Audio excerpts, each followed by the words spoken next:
Welcome to the CMO Spotlight, and I'm here with Brandon Coleman, who's the Chief Marketing Officer for Dave & Buster's. There are two things you can control.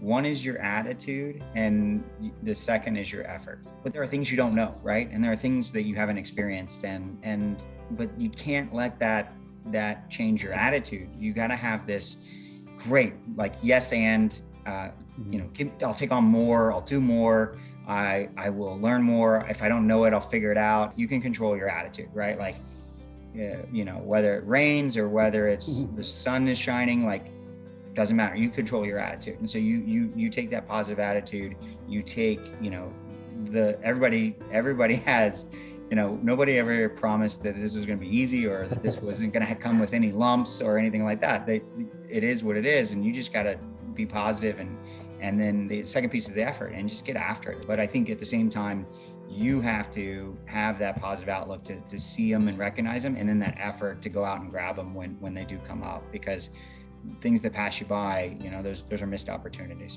Here's the other thing I'll tell people would be, everybody has experiences. Those experiences create beliefs, which create thoughts, which create actions.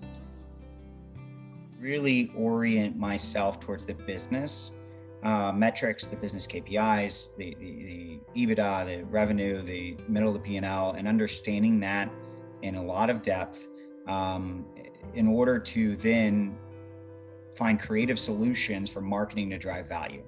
I am not a marketer first. I'm a business person first and then a marketer second. And I think that differentiation has enabled me to really work well with CEOs. You're seeing more and more CMOs actually taking the CEO role. And I think that's because they have that, they're not just talking about, how many likes or how many, Right. how many people shared, those are important metrics that should be linked to driving business. I don't think that you should throw those out the window and say, we're only focused on EBITDA. I think that your marketing won't connect then.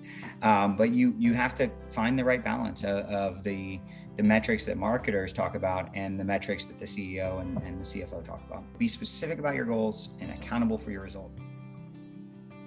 I look for people who are driven, people who are honest and transparent, and people who are smart, and then nice as well. I also think it's important to have teamwork and somebody who's willing to have a good time and create a fun environment with their team members.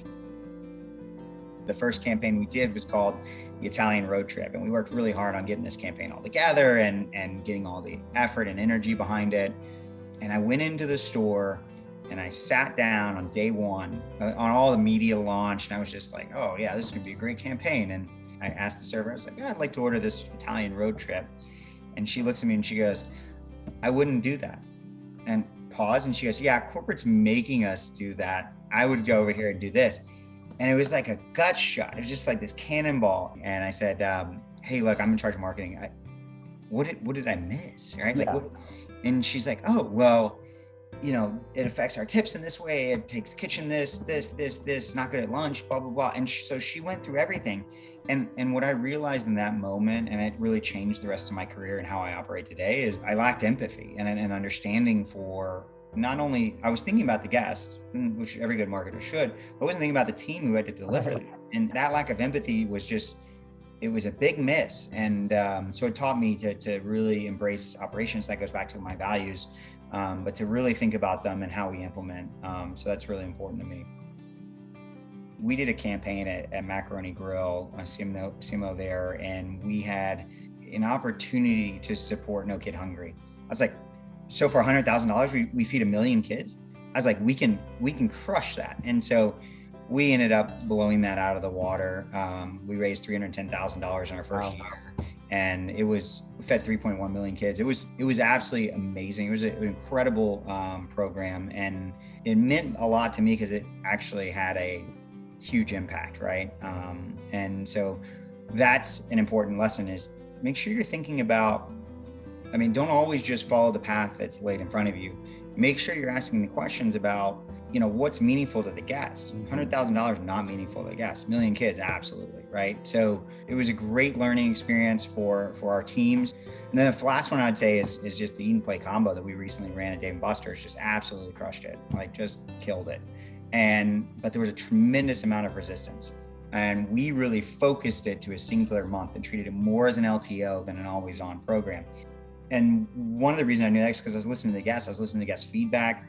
I was listening to the team when I was out in the field, asking them, I said, what could we do better? What could we bring? What could we, do to drive traffic for you? And this was constantly coming up. I said, look, we're going to rebuild it so the discount is not, so that we upsell, really. So we upsell to offset the discount. And that's number one. Number two, this isn't a limited time offer. So it's not just going to, cannibalize our current guests. It's going to drive incremental visitation. Mm-hmm. And so, and I had a lot of confidence. Open yourself up, right? Empty your cup and open yourself up to new inputs and new learnings. As soon as you say, I know everything, you've stopped growing. Mm-hmm. And that's incredibly challenging for a leader, especially with as fast as, technology is moving today and the way the world is changing so quickly. You've got to have a willingness to say, I don't understand that. Walk me through that. What does that acronym mean? Like, tell me more, because you can learn new things that get you excited about where the world's going.